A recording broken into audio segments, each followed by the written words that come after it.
Today's video is going to feature one of my favorite bundles from Woodworker's Hardware, the Tandem, for face frame cabinets. So there's a lot of length availability in this bundle from Woodworker's Hardware.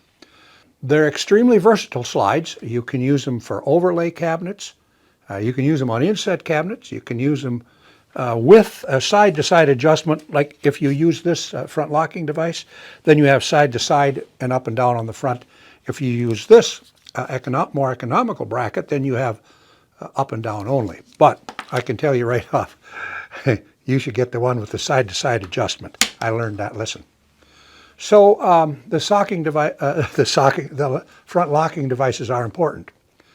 Now, as far as the drawer slides, we're mounting them on face frames with a screw in the front of the face frame, but you can side mount them in a cabinet just as well. Today we're going to address the most popular way to install these Blum Tandem runners like this when you're using a face frame cabinet with a rear mounting socket, and how to get your measurements correct. This is the rear mounting socket. And then we'll address the building of the boxes in a different video.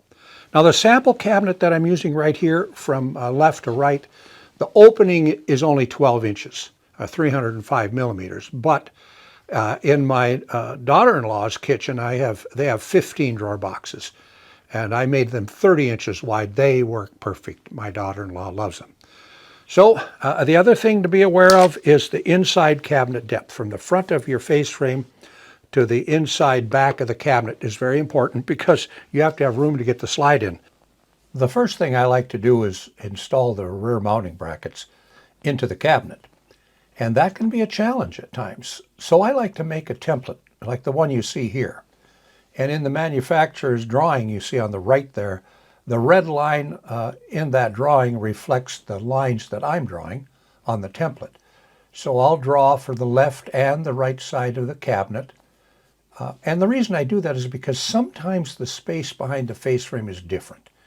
And if you don't do it for both sides, you could run into trouble if you tried to flip the template. So there, those lines are drawn, and now we move on to the next step in this process, and that is locating a vertical line that goes right up the center of the rear mounting bracket. We're trying to locate the center of those oval holes that you see in the mounting bracket.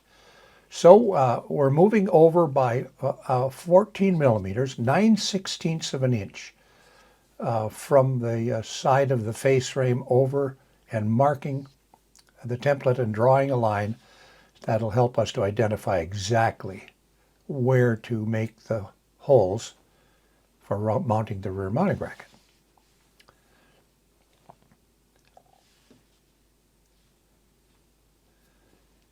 Now we have the vertical line drawn, and now we need to locate the center of the oval hole on the horizontal line, and that we measure up 5/8 of an inch from the bottom of the drawer runner, like you see here in this image, and make a mark for the bottom cabinet, or the bottom drawer, and we do the same thing on the top drawer. I'll locate the center of the oval hole.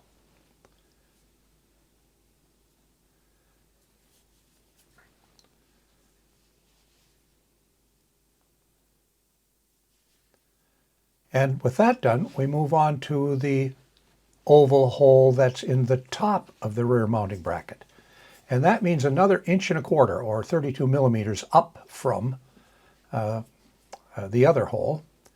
And we'll mark those in, and now we have the center of the oval hole on the top of the rear mounting bracket and the center of the oval hole on the bottom of the rear mounting bracket. So we're ready to go.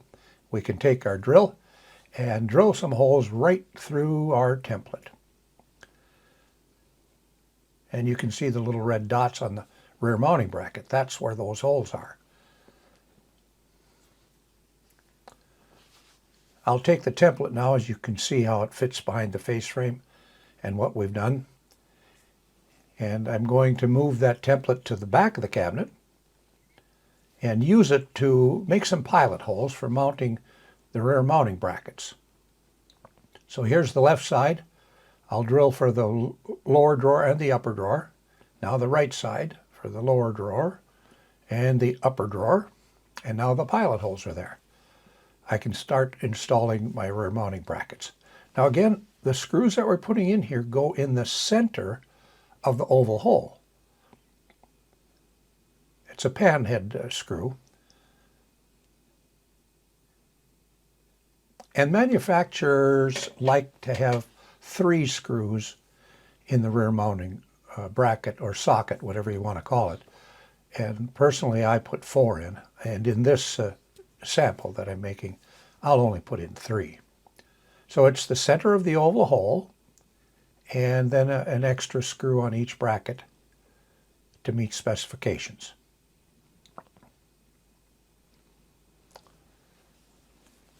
The rear mounting brackets are in, so now we can put our drawer runners in there, slide them onto the bracket, and then we'll let the front end of them rest on the face frame or the cross piece so we can put in the screws.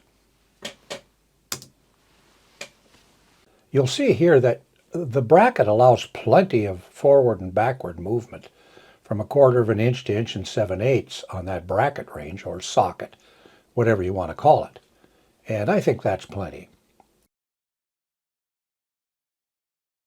Now the most important thing, as I see it, is getting this drawer runner for overlay cabinets lined up perfectly. The manufacturer would like exactly 3 millimeters from the front edge of the face frame to the front edge of the drawer runners. And in order to achieve that, we have to know what the screw hole setback is. For exact screw hole location, you need to go back 10 millimeters from the front of the face frame to the center of that first hole on the drawer runner.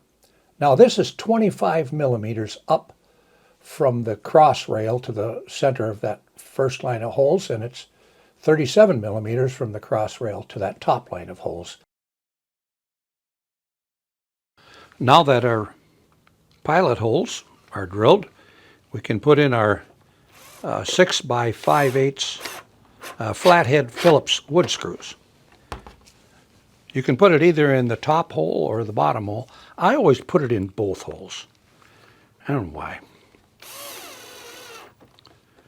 Now in our video we demonstrated that the distance from the cross rail here to the center of this line of holes that runs along here is 25 millimeters. And to this line of holes here, it's 37 millimeters from the cross rail or the bottom of the drawer runner to the center of this line of holes. Well, there it is. The slides are installed for an overlay drawer front. And this is the drawer box that has up and down adjustment and side to side adjustment. We'll stick that in right now. And that's our drawer box that has the side to side adjustment. This is the drawer box that has up and down only. And that's the one I'm putting here.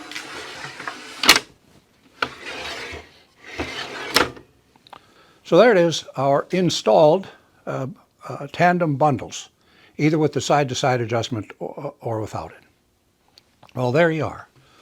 I hope this was beneficial, and if it was, give us the thumbs up, share it with your friends, and subscribe. And thanks for watching.